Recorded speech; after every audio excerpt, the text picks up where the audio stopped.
Hello and welcome to Banking Transformed. I'm your host, Jim Roos, owner and CEO of the Digital Banking Report and co-publisher of the Financial Brand. SoFi is on a mission to become more than just a traditional direct-to-consumer fintech organization. They want to become a financial services platform that will enable banks and fintech firms to build best-of-breed financial services. The recent acquisition of Technisys platform, combined with their banking-as-a-service division, Galileo, will provide an end-to-end vertically integrated technology stack using industry-leading APIs. To put this significant acquisition in a perspective of the future direction of banking, we have none other than Derek White, CEO of the Galileo Financial Technologies unit of SoFi, on today's podcast. So welcome to the show, Derek. As you know, you were one of the first people I asked to be on the Banking Transformed podcast more than 2 years ago. And even before that, to do interviews for the Financial Brand. I think I first connected with you when you were with BBVA. For those on the listening audience that may not know who you are, could you provide a brief synopsis of your long career progression? Yeah, thank you, Jim. It is so great to see you again and to be on your podcast. Thanks for the invitation. So my background is I've been an entrepreneur, helped start businesses from the time I was a kid, helped start two of the first internet banks, including Wingspan and a business called Juniper Financial Services that was eventually sold to a British bank that wanted to enter the United States. And then I told my wife it would be 6 months to celebrate that and move across the pond. We then spent 14 years overseas, in London, in Dubai, and Madrid, with great financial institutions, expanding businesses into new markets, growing and scaling those businesses, as well as introducing new technologies, from the first mobile money service in the UK to the first fintech accelerator based out of London, to early crypto work, and then eventually running the revenue line and the creation of the future for BBVA based out of Spain. And then returned back to the States after 20 years, back to my home state of Utah. And now I have the privilege of being CEO of Galileo Financial Services, part of the SoFi group. You know, it's interesting. 3 years ago, I did have an opportunity to interview you on the fintech stage of Money 2020 in front of 7,000 people. Boy, those were the days. Your insights were spot on that day. But neither of us foresaw that on the horizon in early 2020 would be the pandemic. What is the biggest change that you've seen in the industry as a whole with the world shutting down in 2020? Across the industry, it's probably difficult to pick one. If you'll give me liberties to pick maybe three, I'd suggest the traditional industry. For the traditional industry, it's the true mainstream adoption of digital. Instead of talking about it for a decade and talking about investing and how to go about doing it, it's the adoption of mainstream digital and mobile first is real. It's DIY-able banking now through our devices. That's real. The second is just the remote aspect of work, and shifting 100,000 employees to be able to work from home within 2 weeks. And as part of COVID, I recall as we shifted employees to be able to work from home, part of the corporate banking world and asset management world, the number one request coming into the technology team was, yes, of course, to get their PCs and everything home, but was printers. Printers, yeah. And the fact that no longer is the case. We're essentially 100% digital.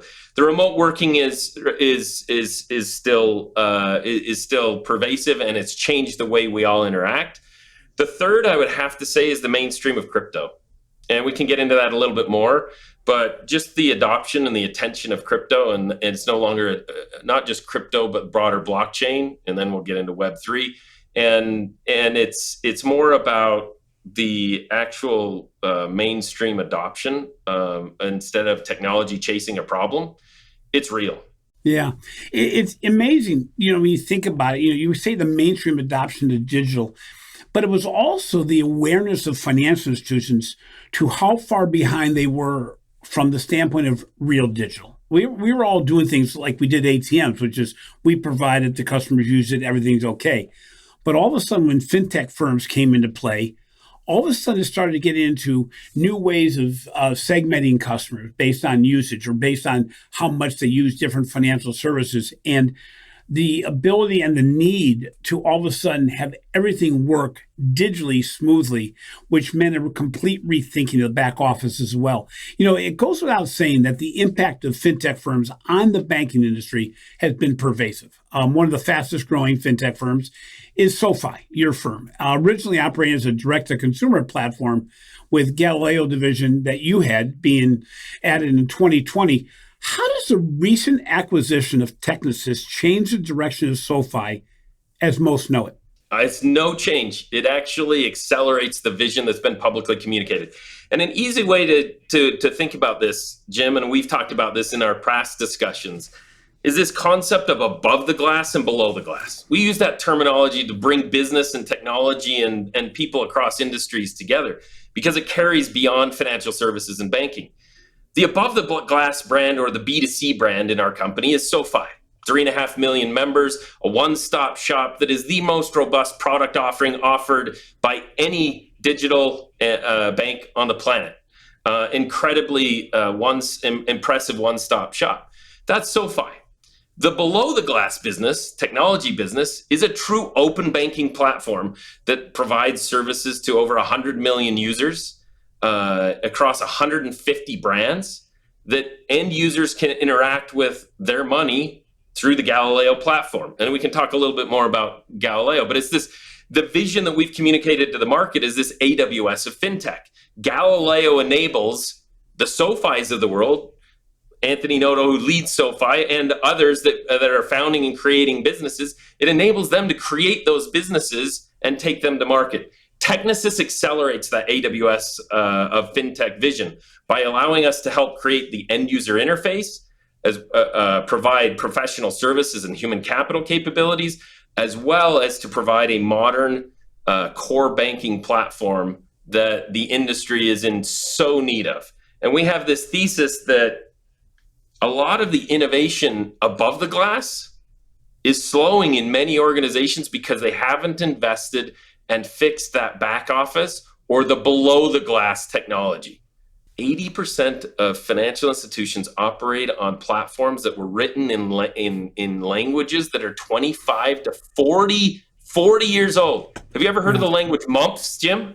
Mumps. It's crazy. I mean, I go back 40 years into the banking world, and knowing that the core behind the scenes was built then, it was frightening then when we added ATMs, and it's only gotten more involved. Absolutely. We absolutely see that. And so much of it is creating, banking was built by product and by P&L and or tied to branches.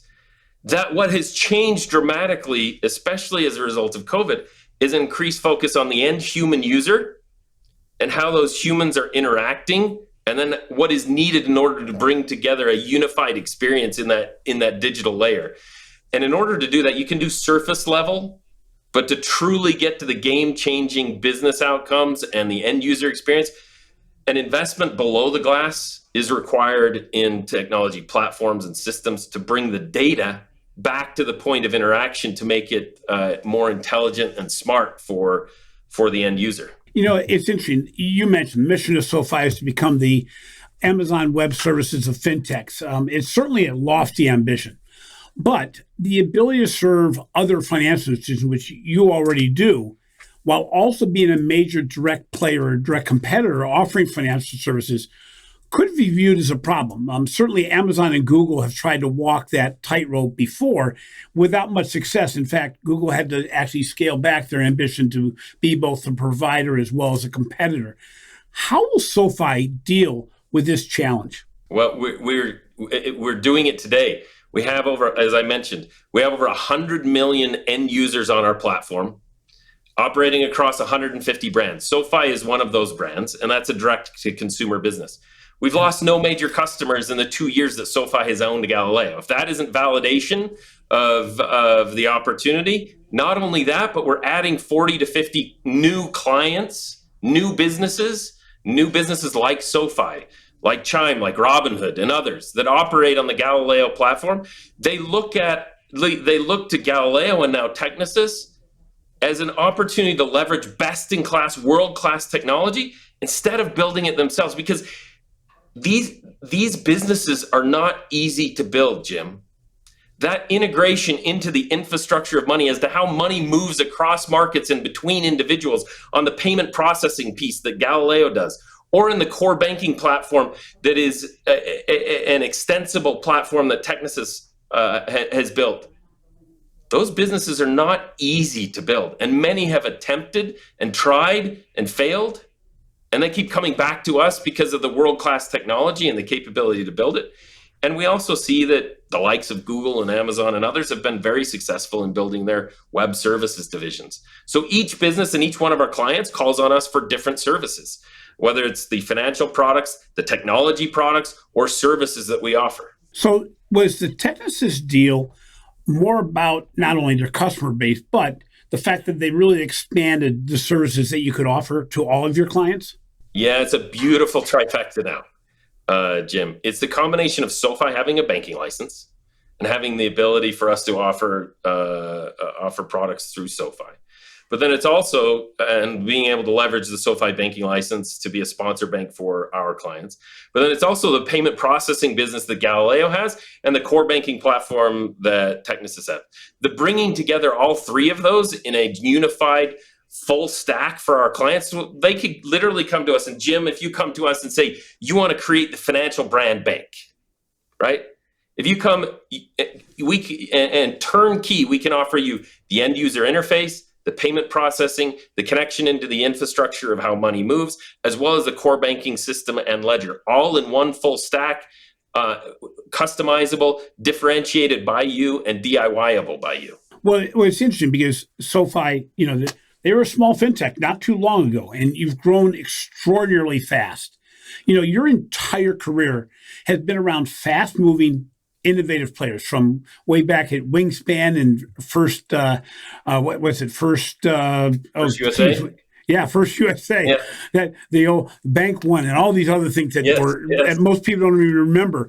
But how does SoFi compare from a perspective of innovation and digital transformation to some of the other players you've been involved with? It's incredible. Again, I'd use the above the glass and the below the glass analogy. If you take SoFi's above the glass business and what the team has built over the last decade, having started as a lending business and then expanded off of a single product offering into the most robust product offering, from lending and multiple lending products, from mortgages to personal loans to student loans to money and credit card to investment products.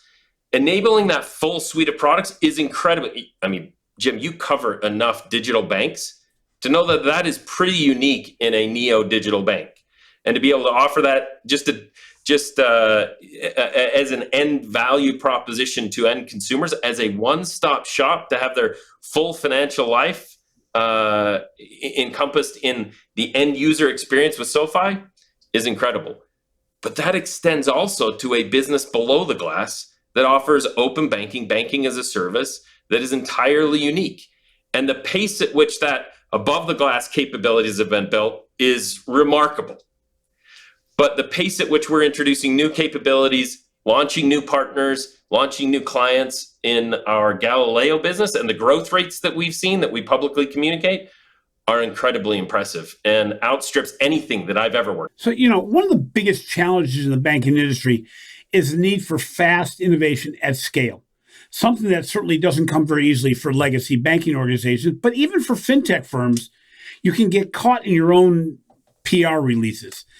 Having worked with a challenger mindset over your career, and it's not given for any fintech firm, how do firms avoid complacency? How have you seen firms avoid complacency? So much of it focuses on the leading indicators of where the markets and where human behavior and where businesses are headed. And having a focus on the leading indicators versus just the lagging indicators that are financials and what can be reported on a quarterly basis. And so much attention in our business is focused on interpreting what those leading indicators are. And from a business model standpoint, we look at how are humans interacting with money. And in SoFi, so much of our ambition is to help people get their money right. And within Galileo, it's helping founders and builders of businesses get money right for their end customers and tailoring solutions for them.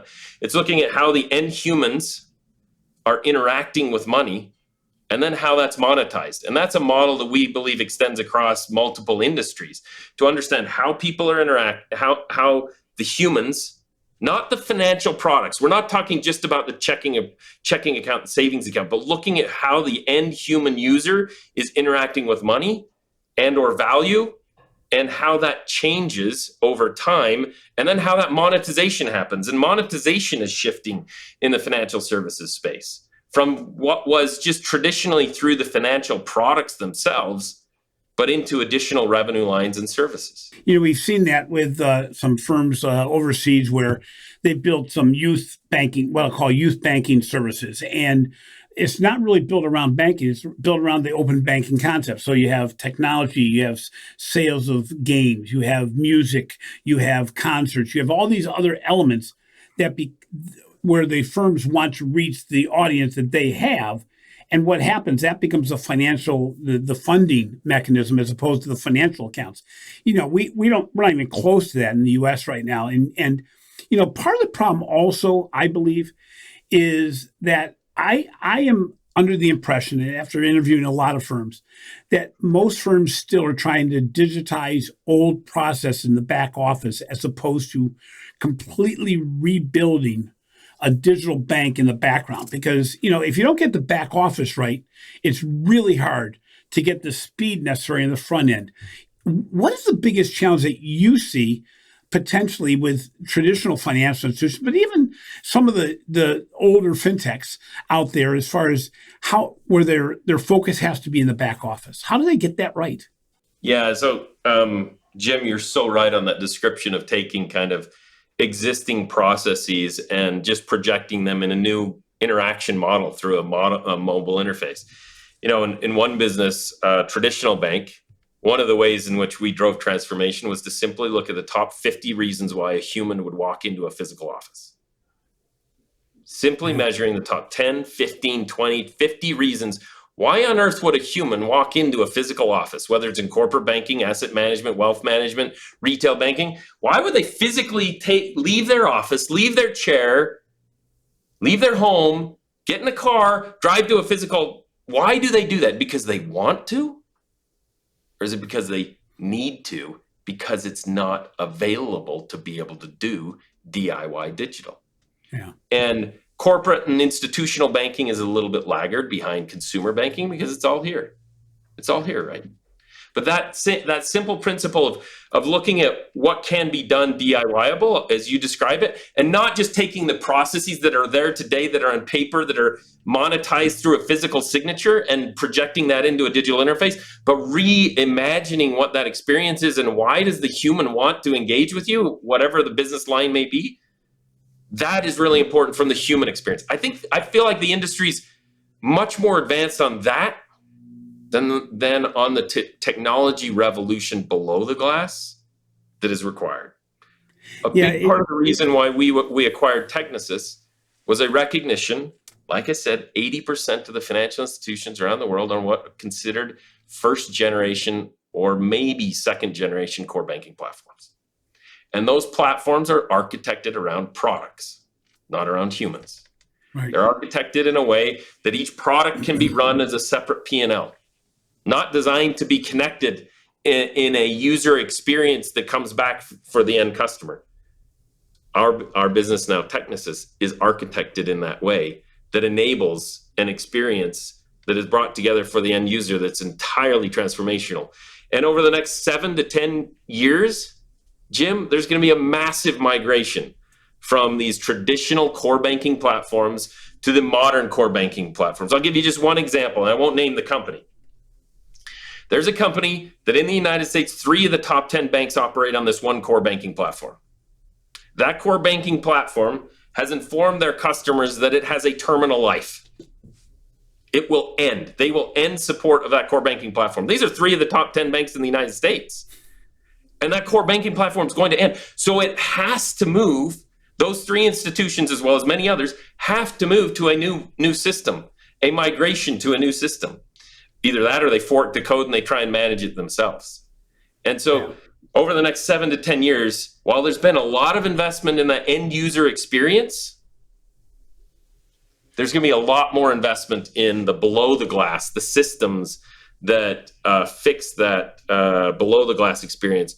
But the beauty of it, Jim, part of the beauty of this, by fixing that, it will enable smarter and more intelligent interactions in the glass with the end customer, because we'll be able to bring together a more holistic view of the customer. We'll be able to access data in a way that many aren't doing today. It's interesting. Everything you're talking about, and things we talk about often on this podcast, involves massive amounts of change, even more than the massive investment that's needed. In other words, the dynamics of the impact on the human is greater than the need to write checks to buy new technology. And one thing that's been interesting, we talked about it before we got on the air today, is that you've worked for organizations that had leadership that had foresight, that did not rest on the laurels, did not look and say, geez, we're doing really well, we don't have to change. You've been very fortunate in working for, as you said, the first USAs, the BBVAs, and other Google, other firms that really always had their step ahead as opposed to holding on to legacy thoughts.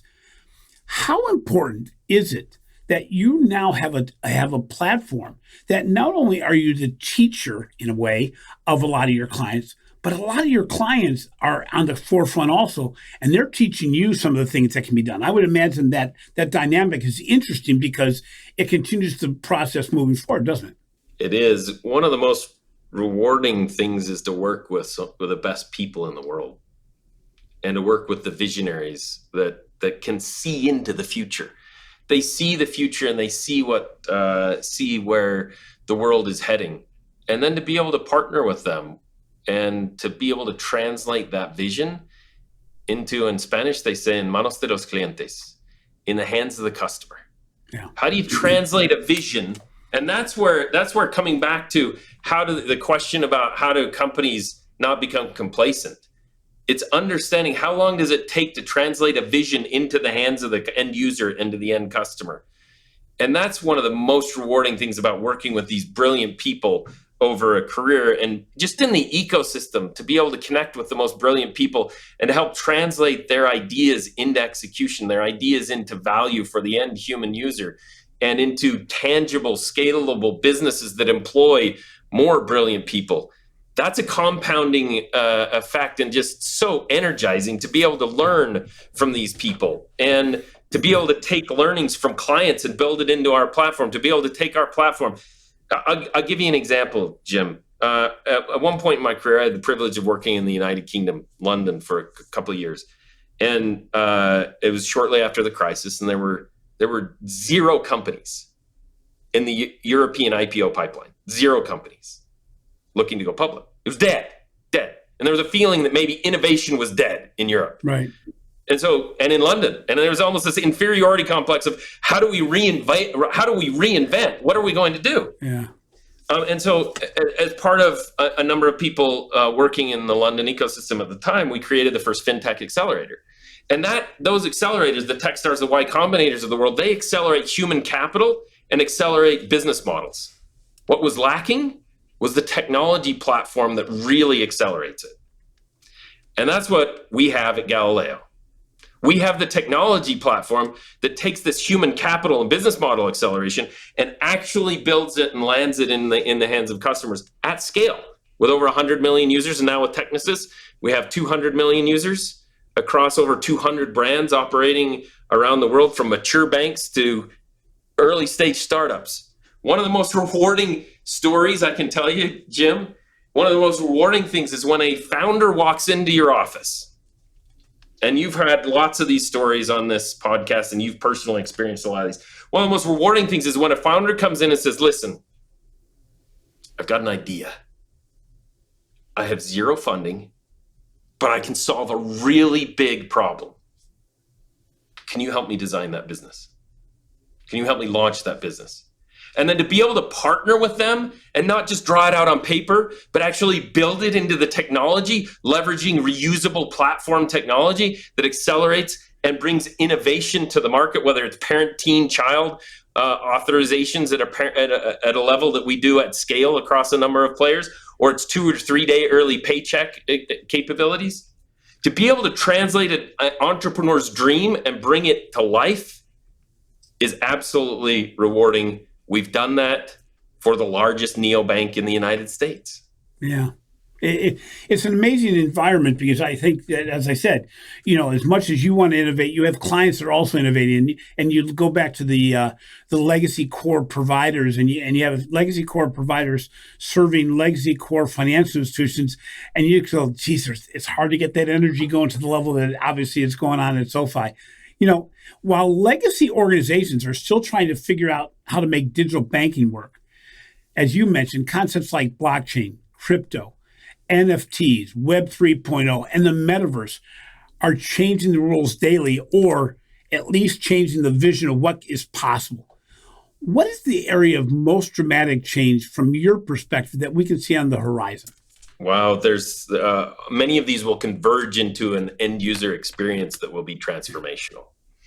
And when brought together, when Web 3.0, the metaverse, and crypto or blockchain are brought together, is going to be pretty remarkable. An interesting stat, talking to 20,000 university students around the world on a webcast just a couple of months ago, polled the 20,000 students and asked the question, how many of you hold crypto today? 57%. Yeah.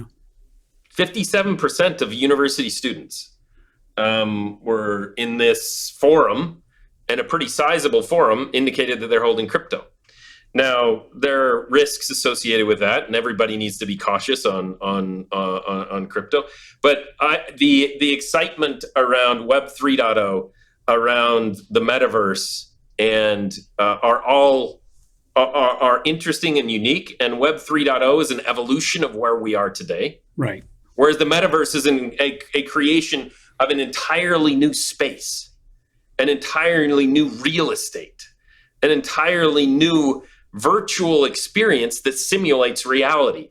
And how much there's the real estate that's being created through that. And I've got my son's Oculus just sitting here behind me, and watching him battle in the Oculus world.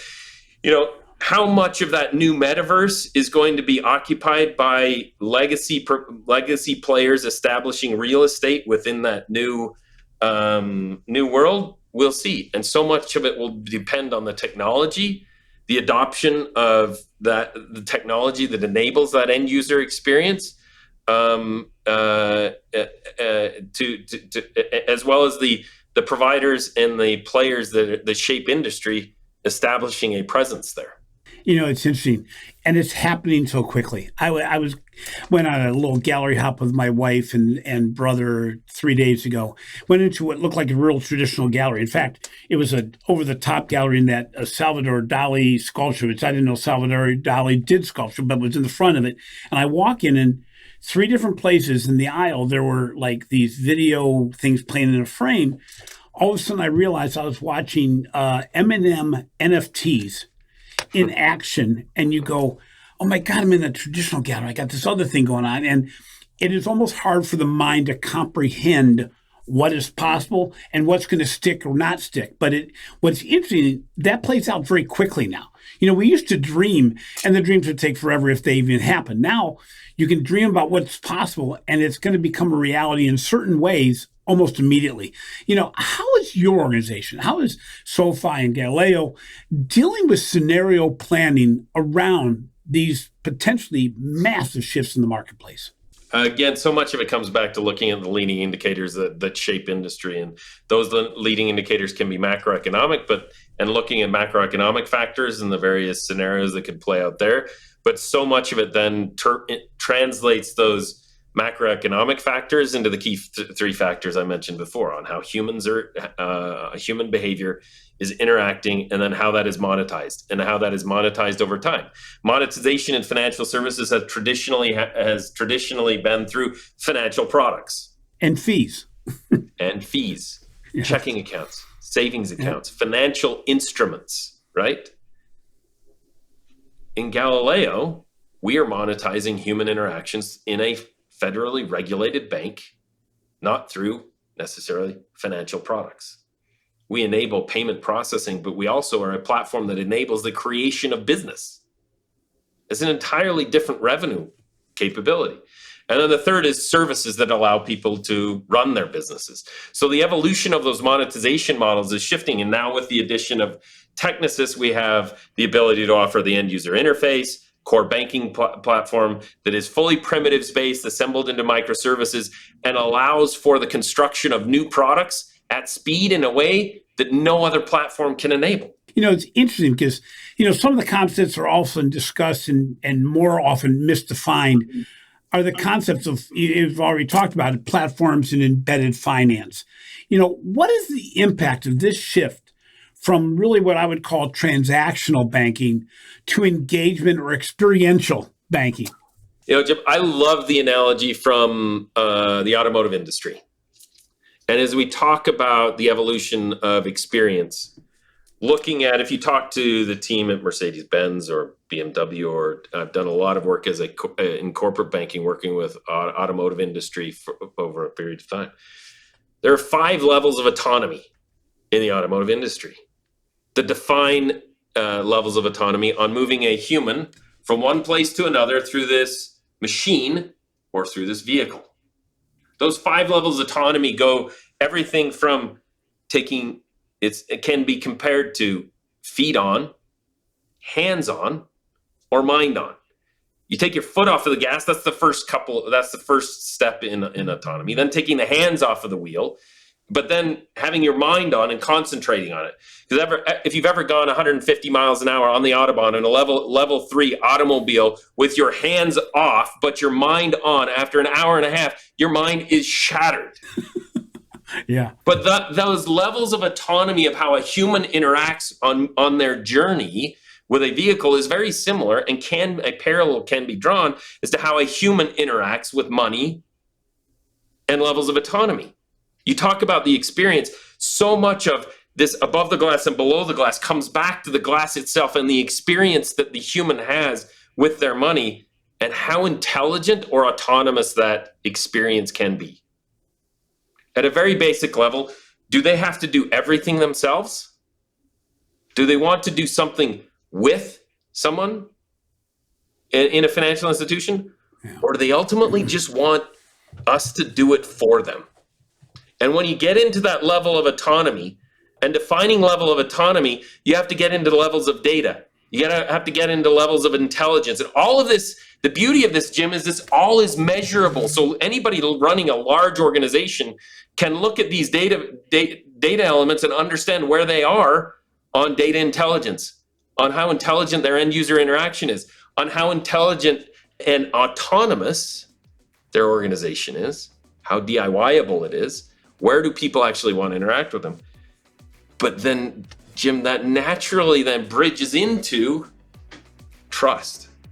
Because for you to sit in a vehicle and trust that your Tesla is going to drive you, that it's going to pull around and actually pick you up when you walk out of that restaurant, or that it's going to take you to that destination, you have to trust that vehicle so deeply. Do you trust your financial institution the same way to make decisions on your behalf? Yeah, it's amazing. You talk about the Autobahn driving with your hands off and mind blown. The first part of this podcast has been that way to me. You go at 140 miles per hour yourself. So let's take a very short break here and recognize the sponsor of this podcast. Is your organization trying to embrace digital banking transformation in 2021? Are you trying to elevate the customer experience? Figure out what technology you want to implement to improve the customer journey.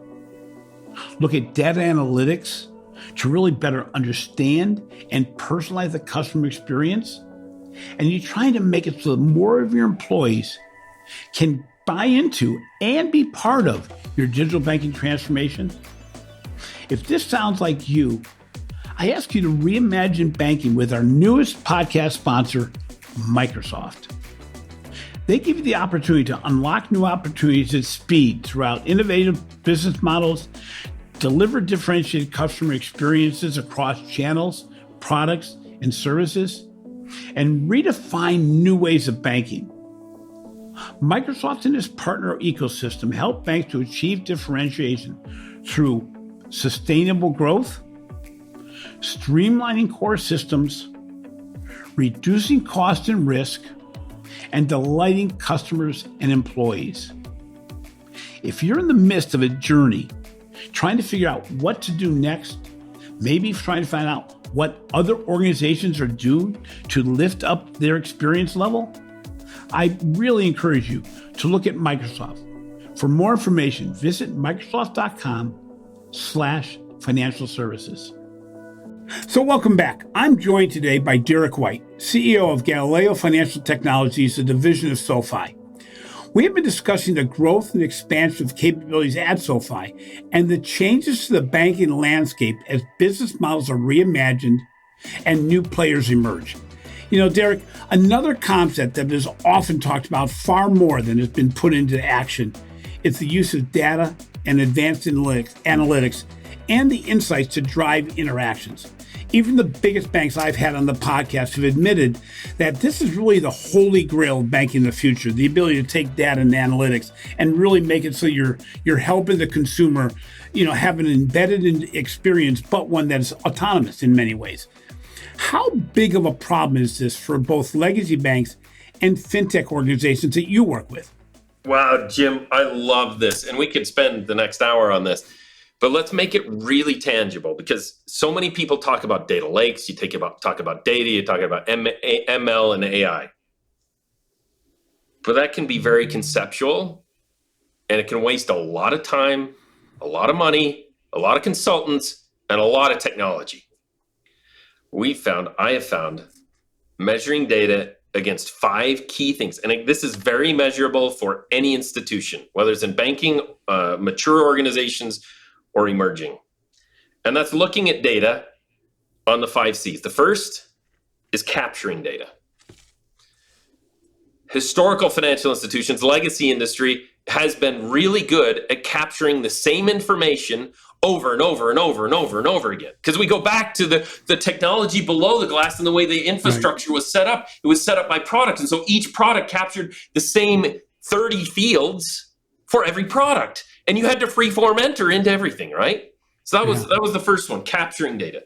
The second one, we'll use a markets data, one of the world's largest market data companies, cleaning data. Refinitiv, now a division of London Stock Exchange, has publicly stated that they spend $8 for every $8 cleaning data for every $1 capturing data. So these guys are really good at capturing ecosystem data, markets data to bring back to the exchanges, but they spend $8 cleaning for every $1 capturing. Again, it's easy to measure. What do you capture? How clean is it? How is it cataloged? But then the third data, and this is where there's been over a decade of churn on this concept, what I call caching or data lakes, because you have to have a C, so you call it caching, right? And so caching is you capture the data, you clean it up, and then you find this great, pristine, beautiful place that's regulatory compliant, that you can park the data. You can store the data in a nice reservoir of data or a lake. And financial institutions have been fairly good at doing that because regulatorily they have to demonstrate where their data resides. They're really good at demonstrating that. But the magic for me in these 4 C's is number 1 and number 4. Number 4 is calling the data. Because once you put it in this pristine, beautiful lake, do you ever let anybody into that lake? What's the cost of entry into that lake? What parts of the lake are you allowed to get into? But then are you able to call that data back to the 5th C, actually calling it, accessing it, calling it out of the lake? And then the 5th C is connecting it back to that end user experience you just talked so much about. Yeah. Calling it back to that end user experience where we just touched on intelligence and autonomy of data. In order to have those intelligent experiences and interactions, you have to be able to call the data. But if you're still capturing the information over and over and over again from a customer, In a digital world, you're losing trust. If you ask for the same piece of information you already had, you've lost my trust. Yeah. So anyway, that's how I see data. And then you start to bring ML and AI on top of that. But if you don't have those 5 basic C's that are very measurable, then you're already losing. Well, it's very interesting because it's very uncomfortable for legacy financial institutions. I mean, I had a financial institution on a couple weeks ago, and they talked about a fast digital experience to open a new account. But many things they asked for were legacy questions, and all they did was digitize the process. Like, can you give me the number on your driver's license? Well, there's many more ways to capture that information about know your customer than a driver's license number, but that's legacy. And what's even more important is then at the end, and it's the last step of your thing, is how do you deploy that across the organization so that everybody can be an innovator, everybody can be looking out for the customer, everybody can be looking at how to make a better business plan based on that data. And that's a real foreign concept. Opening that door outside of the data groups. I mean, I remember I was working in digital and direct marketing for years. And the problem was, somebody else owned the data that we had never had access to. So you can do the what ifs and all this. You go to Tencent and see how WeBank works, and you realize everybody's got access to the data. They got 4 clouds working parallel. Some of them are testing different things. And you look at the way data is used, and we're talking about both internal and external data, and that's the power. Yeah, that's where we're really looking at the opportunity to go to the next level from an experience level, because you can't do it otherwise. It's all based on, we talk about data and analytics so well, but the problem is unless you deploy it, unless you make it so it's tangible to the consumer, we've done really well on risk and fraud. We've done a terrible job making it so I know that you know me. It's yes, you protected me, thank you, but the differentiation is not going to be in how well you've protected me. It's going to be in how well you've served me on my behalf before I even know you need to. So, it's interesting. What technologies do you believe have to become more user-friendly to enable a better user experience? Before I answer that, Jim, can I just build on what you were just riffing on there for a minute? Love it. If you go back to that 4th C I talked about, calling data, two data points to validate the importance of data here. PwC published a report, I think it was now 12 to 14 months ago, maybe a little bit more than that, measuring across thousands of financial institutions. What percentage of the data they capture, clean, cash, do they actually call? Now, they use different terms. Yeah. But it's getting back to that point that you just said of actually using the data, calling it back to that end user experience. They said 50 basis points. Now, I've measured this personally across 3 scale organizations, domestic and multinational, on billions of interactions, over 10 billion human interactions per year, as to how intelligent, the levels of intelligence described before, what percentage of those interactions are actually intelligent, where data is actually being used at that point of interaction. Yeah. Again, It's a metric, it's a measurement. Bankers, CEOs, CFOs love to be able to measure things. This is something that anybody can measure. How intelligent is, where are you actually using data you actually have? And on average, it's somewhere between 10 to 20%. And that, by the way, is making better reports so that people can see what they've done. It still doesn't touch the customer. So the way they're using it is still an internal function. Absolutely. And so just imagine the value to anybody in the organization. I am going to come back to your other question there, Jim. I kind of forgot it, but we'll come back to it. I'm loving this one. But just imagine the impact to the end human user and to the corporate institution, the company, on if you can move the intelligence of every interaction that you have. If you can increase that from 10 to 12%, from 10 to 20%, from 10 to 40%. I mean, this is how ecosystems are built. Oh, yeah. In China and Google, they start with billions of humans, trillions of interactions, and then they monetize. Google monetizes through ads. Facebook monetizes through ads. Amazon monetizes through selling product. Some ecosystems monetize through gaming. But it all starts with the end human user getting billions and trillions of interactions on that platform and then finding ways to monetize off of it. And that thinking is not pervasive in financial services. But if you're looking at if your currency of the future is interactions, not financial products, right? But if the real currency and leading indicator is interactions, then understanding the value of those interactions, understanding how intelligent those interactions are, how those interactions are monetized, that's the future of every industry, of every business, of every financial institution. Yeah.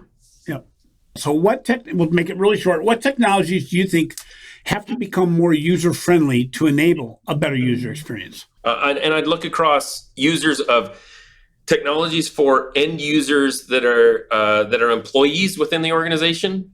That to me is a massive opportunity that is underserved today, to make technologies to access data and bring data back to the point of interaction. To me, for a legacy organization focusing on that, that's an area that is missed by almost everyone. So then I'm going to put you in a scenario where, not that you would do it, but let's say you go to work and be in charge of a legacy financial institution.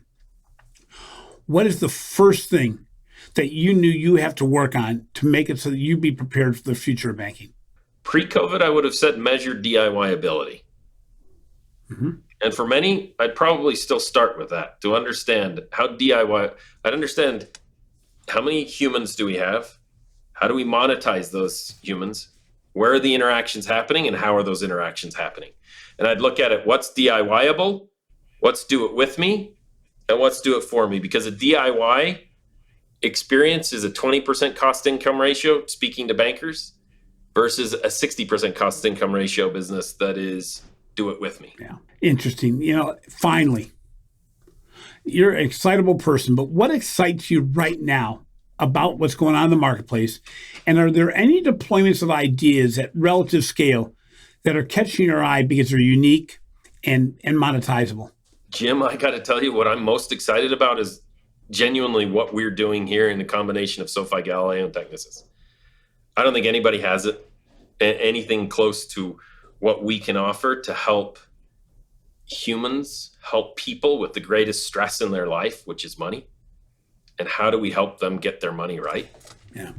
Through the SoFi brand and the consumer brand, but then also through the platform that we have in Galileo, to be able to help founders and builders and creators translate their ideas into end human user impact at scale with Galileo and with Technisys, with over 200 million users.